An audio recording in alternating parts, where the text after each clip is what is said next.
সাল সালে উপন্যাস, এখন তারাই মাজার প্রেমিক হয়ে উঠেছে। কি তামাশা! তবে মাজার নিয়ে আমরা কি করব সেই বিষয়ে আমাদের একটা জাতীয় ঐক্যমত লাগবে। হ্যাঁ, জাতীয় ঐক্যমত। আজকের এপিসোড সেই ঐক্যমত তৈরির একটা প্রস্তাব নিয়ে। আলাপ শুরুর আগে আমাদের জানা নেওয়া দরকার বাংলাদেশে মাজারের সিলসিলাটা কি, কেমনে বাংলাদেশে মাজার তৈরি হইল। এইটা না জানলে মাজার আমাদের রাজনৈতিক সামাজিক ইতিহাসে কি জায়গা নিয়ে আছে তা আমরা বুঝতে পারবো না। আসেন দেখি মাজার বাংলাদেশে কেমনে আসলো, সেই গল্পটা শুনি। এই যে আমরা বাংলাদেশ দেখি না আজকে, এখানে একসময় মানুষ বাস করতো না, কিন্তু জঙ্গল ছিল, জঙ্গল। পুরা জঙ্গলে ভর্তি সাপ, খোপ, বাঘ, ভাল্লুক, কুমির। গঙ্গা নদী তার গতি পরিবর্তন করে পদ্মা হিসাবে এই অঞ্চলে প্রবাহিত হইতে শুরু করে।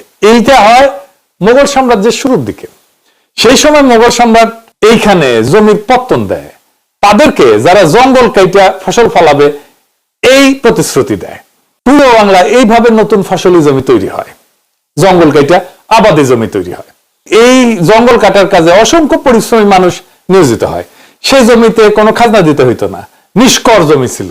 ওই নিষ্কর জমিতে তাদের ধর্ম বিশ্বাস অনুযায়ী একটা মন্দির অথবা মসজিদ স্থাপন করা বাধ্যতামূলক ছিল। মোগল সম্রাট যেই বন্দোবস্তে এই জমিটা তাদেরকে দিছিল, এই জমিগুলো দেবত্ব সম্পত্তি শোনেন না বা ওয়াকফ এস্টেট শোনেন না, এইগুলাই হইতেছে সেই সম্পত্তিগুলা। মোগল আমলের নথি অনুসারে জঙ্গল কাটা মানুষদের স্থাপিত মন্দিরের চাইতে মসজিদ অনেক বেশি ছিল, কারণ মূলত মুসলিমরাই এই জঙ্গল কাটার কাজে নেতৃত্ব দিত। তো এখন এই জঙ্গল কাটার নেতারা কোথায় থেকে আসছিলেন? অধিকাংশ আসছিলেন উত্তর ভারত থেকে, এবং তাদের অনুসারীরা সেই নেতার উপর তাদের মৃত্যুর পরে মহামানবত্ব আরোপ করে, তাদেরকে পীর হিসাবে মাইনে নেয়। গড়ে ওঠে ওয়াকফ সম্পত্তির পাশে সেই নেতার মাজার। এই নেতারা শুধু বসতি স্থাপন করেনি, জমি উদ্ধার করেনি, তারা এই অঞ্চলে ধর্ম প্রচারও করছে। এমন কোন জনপদ দেখাইতে পারবেন না বাংলাদেশে যেখানে একটা মাজার নাই। ইসলাম ধর্মের এই জয় জয়াকার পূর্ববঙ্গে এই মাজারের পীর আউলিয়াদের কারণেই হয়েছে। আমাদের জমির সাথে মিশে আছে ধর্ম বিশ্বাস। জমি, এই মাটি আমাদের খুবই আপন। খোদা তাআলা নাকি মাটি দিয়া মানুষ তৈরি করছেন, এইটা বাংলাদেশের মানুষকে দেখলে বোঝা যায়। আমাদের জাতি গঠনের প্রক্রিয়ার সাথে যুক্ত হয়ে আছে এই মাটি, ভূমি। দুনিয়া থেকে শুধু আমাদেরই জন্মভূমি আছে তা তো না, সকলেরই জন্মভূমি আছে। অন্য জাতির আছে না? আছে তো। আমাদের মতো দেশের জন্য পরাণ কান্দে কারো না? কান্দে না। আকুল হইয়া কান্দি আমরা। এই মাটি আমাদের চৈতন্য তৈরি করছে। ওই যে একটা গান আছে না, তুমি মিশেছ মোর দেহের সনে, তুমি মিলেছ মোর প্রাণে মনে। এখন বুঝেছেন তো কোথায় ঘা দেয় এই গানটা? জিওর মধ্যে ঘা দেয়, তাই না? তার মানে মাজার আমাদের ঐতিহাসিক সিলসিলার একটা অংশ, এমনকি বাংলাদেশে ইসলামের বিজয়ের সাথে যুক্ত, আমাদের ইতিহাস আর ঐতিহ্যের সাথে যুক্ত। তাহলে সমস্যাটা কি এই মাজার নিয়ে? বাংলাদেশের সাধারণ ধর্মপ্রাণ মুসলমানরা মাজারকে ঘিরে যে সমস্ত অসন্তোষ, দ্বিধা বা সমস্যা অনুভব করে সেগুলো মূলত একটা স্তর থেকে আসে। একটা হচ্ছে ধর্মীয় ব্যাখ্যার সমস্যা, 2 নম্বর ঐতিহাসিক ও লোকায়ত সংস্কৃতির সাথে সংঘর্ষ, 3 নম্বর হইতেছে সামাজিক অর্থনৈতিক শোষণের অভিযোগ, 4 নম্বর হইতেছে আধুনিক ইসলামী আন্দোলন এবং প্রচারের প্রভাব। এইগুলো একটু বিস্তারিত বুঝানি, তাইলে সমস্যার সমাধান আমরা খুঁজে বের করতে পারবো। 1 নম্বরে আসেন ধর্মীয় ব্যাখ্যার সমস্যা। ইসলামে বলে যে ইবাদত কেবল আল্লাহর জন্য, এখানে দ্বন্দ্ব শুরু। খোদা তাআলার বাইরে কারো কাছে প্রার্থনা করা, মাথা নত করা, মানত করা, কারো কাছে সন্তানের জন্য দোয়া চাওয়া, এই সমস্ত ইসলামের শিরকি, বিগ্রহ পূজার কাছাকাছি। ফলে সাধারণ মুসলমানরা প্রশ্ন তোলে, মৃত ব্যক্তির কাছে কেন মানত ধরবো? উনি কি দিতে পারবেন, নাকি ওনার কাছে ধরা উচিত মানত? 2 নম্বর হইতেছে লোকায়ত সংস্কৃতি বনাম ইসলামের বিধান, এই 2 ধারার সংঘর্ষ। বাংলা সমাজে লোক ধর্ম বা লোকায়ত ভক্তি খুব শক্তিশালী। দরগায় প্রদীপ জ্বালানো, মানত ধরা, চাদর দেওয়া, ওরস করা, গানের মাধ্যমে ভক্তি প্রকাশ করা, এই সমস্ত প্রথার উৎস কোথায় জানেন? এটা হাজার বছরের হিন্দু বৌদ্ধ লোক সংস্কৃতি, যা পরে সুফি সংস্কৃতির সাথে যে মিশছে। সাধারণ মুসলমানদের মনে দ্বন্দ্ব হয়, কারণ লোকায়ত সংস্কৃতি বলতেছে যে এই পীর দরবেশ তাদের বরকত আছে, মানব ধরলে কাজ হয়। ইসলাম ধর্ম বলে বরকত শুধু আল্লাহর, মানুষ কিছুই দিতে পারে না। এই 2 বয়ান মুখোমুখি দাঁড়ায়, ফলে অনেকেই মাজারকে বেদাত বা ভ্রষ্টাচার বলে মনে করতে থাকে। 3 নম্বর হইতেছে মাজারকে ঘিরে অর্থনৈতিক শোষণের একটা অভিযোগ আছে। অনেক সাধারণ মুসলমানের অভিযোগ, মাজারের দান রাজারা ব্যবসা, মানত পূরণে টাকার চাপ, কিছু খাদেম বা পীর বংশের বিলাসী জীবন, রাজনৈতিক নেতাদের মাজার নির্ভরতা, অলৌকিক গল্প বানায় অর্থ আদায় করে নেওয়া। আবার দেখেন সৈয়দ ওয়ালিউল্লাহ লাল সাহেব কিন্তু একই বয়ান ফেরি করছে। তো মানুষ ভাবে ধর্মের নামে টাকা তুলতেছে, অন্যায় হইতেছে, বেইনসাফি হইতেছে, এটা কি ঠিক? এটাও সমস্যাকে বাড়ায়। 4 নম্বর হইতেছে আধুনিক ইসলামী আন্দোলন। 1980-র দশকের পর থেকে বাংলাদেশে যে ইসলামী চিন্তাধারার রাজনীতি জনপ্রিয় হয়েছে, তাদের বক্তব্যে বারবার বলা হয় যে এই মাজার সংস্কৃতি শিরকি, বিদআত, ইসলাম বহির্ভূত। ফলে সাধারণ মানুষ এখন আগের মতো মাজারকে ধর্মীয় জায়গা হিসেবে অনায়াসে গ্রহণ করতে পারতেছে না। মাজার নিয়ে সাধারণ মানুষের মনস্তত্ত্ব হচ্ছে ভক্তি আছে, কিন্তু ধর্মীয় ভয়ও একটা আছে, লোকজ বিশ্বাস আছে, কিন্তু আধুনিক ধর্ম চিন্তা, এমনকি সেকুলার চিন্তাও শেখাইতেছে, এটা ভুল। অলৌকিকতা আমাদের জনগোষ্ঠীর একাংশকে আকর্ষণ করে, কিন্তু শিরকের ভয়ও কিন্তু কাজ করে। সমাজে কিছু প্র্যাকটিস আছে, কিন্তু ধর্মীয় বক্তারা, ধর্মীয় নেতারা কড়া অবস্থান নিতেছেন। অর্থাৎ মাজার নিয়ে ঠিক বিদ্বেষ না, দ্বন্দ্ব, দ্বিধা, ভয়, বিভ্রান্তি, এই চারটার কারণে সমস্যাটা তীব্র হয়ে উঠছে। তো বাংলাদেশের সাধারণ মুসলমান কি চায়, এটা বোঝাটা খুব গুরুত্বপূর্ণ। তারা কিন্তু মাজারের ধ্বংস চায় না, তারা পীরদের গালি দিতে চায় না, তারা শুধু চায় ধর্ম ঠিকভাবে পালন করব, কিন্তু শিরক বিদআতে পড়তে চায় না। এই মানসিক জায়গাটা না বুঝলে সমস্যার সমাধান কিন্তু অসম্ভব। তাহলে এই সমস্যার সমাধান শুরু করা যেতে পারে কিভাবে? আসেন সেটা আবার বুঝে দেখি। প্রথমে ঠান্ডা মাথায় 3টা স্তর আলাদা করে দেখতে হবে। নাম্বার 1 হইতেছে ইতিহাস এবং মাটি, ল্যান্ড এবং মেমোরি।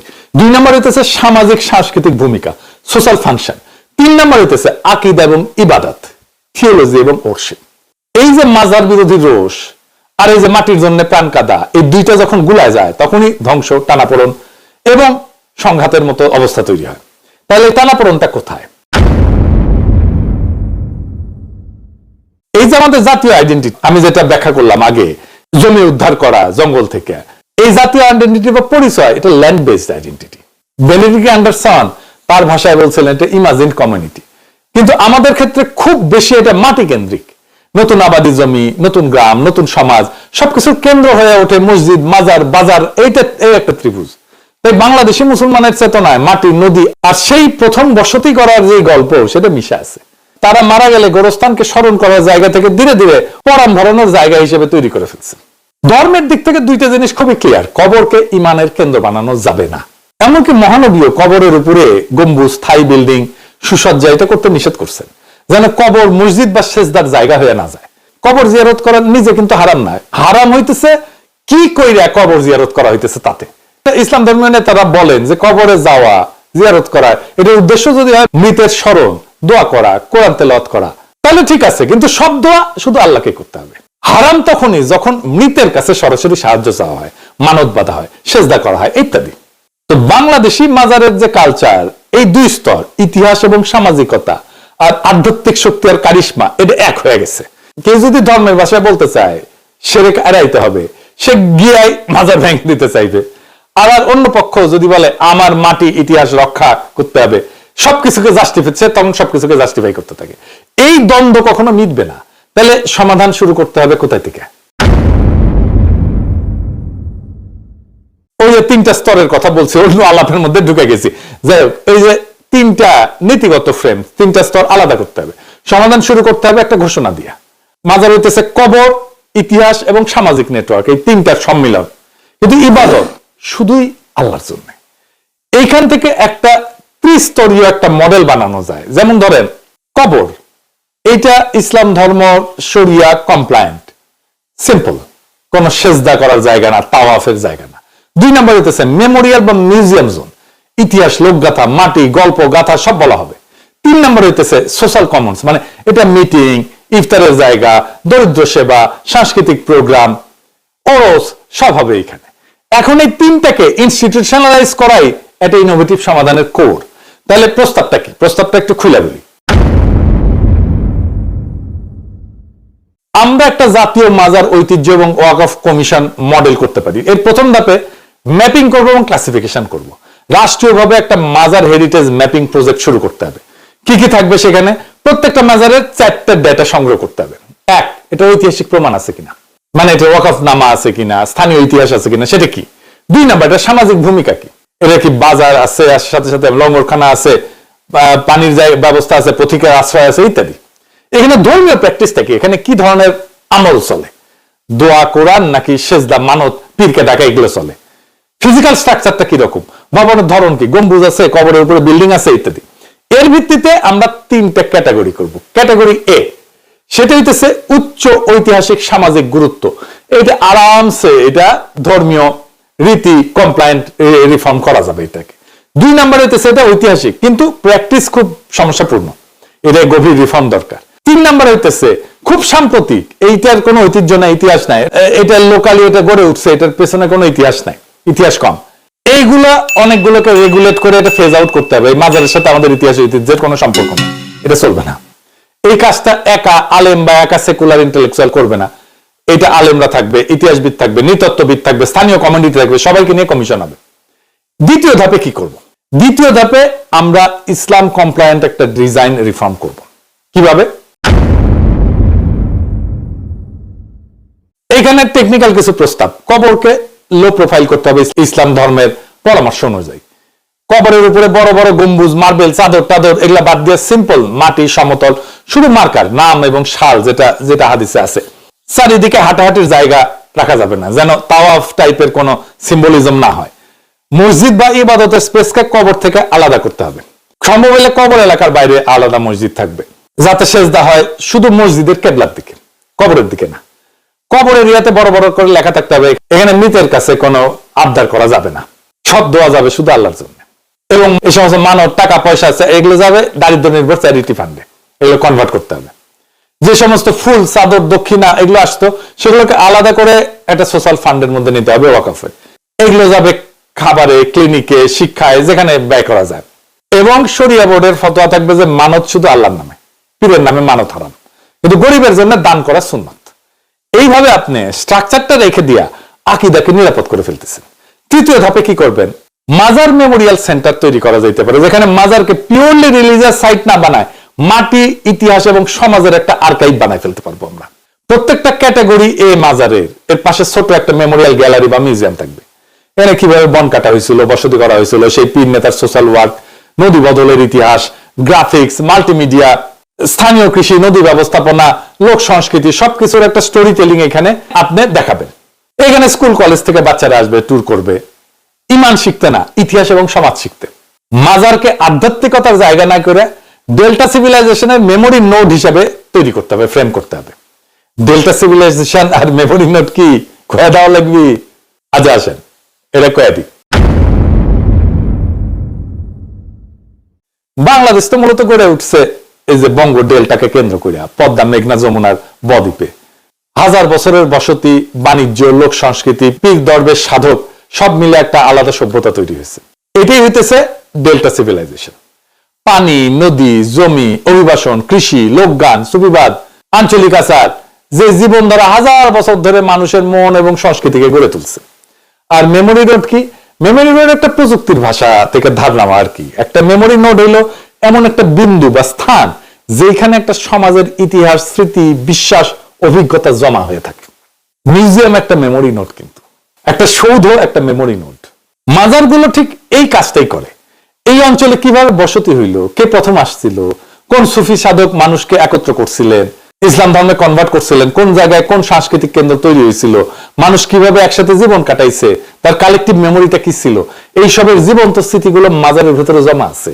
আমরা এটা খুলে দেখি না। তার মানে মাজার ধর্মীয় স্থান না, ইতিহাস বহনকারী স্মৃতিস্থান। আমাদের এই ন্যারেটিভ যদি আমরা এস্টাবলিশ করতে পারি তাহলে সব সমস্যার সমাধান হয়ে যায়। এইভাবে আপনি মাজারকে জিও পলিটিক্যাল চেতনার অংশ করে রেখে দিতেছেন, কিন্তু ইবাদতের প্রতিদ্বন্দ্বী বানাচ্ছেন না। ধর্মের তো সমস্যা যে এটা ইবাদতের প্রতিদ্বন্দ্বী হয়ে যেতেছে। 4 নম্বর ধাপে আমরা নো নিউ মাজার নীতি এটা করতে হবে, নতুন কোনো মাজার না। ইতিহাসকে বাঁচাইতে হলে ভবিষ্যতে অবিরাম মাজার প্রলিফারেশন এটা বন্ধ করতে হবে, কারণ তাহলে এটা আমার ইতিহাসকে এটা কন্টামিনেট করবে, দূষিত করে দেবে আমার ইতিহাসকে।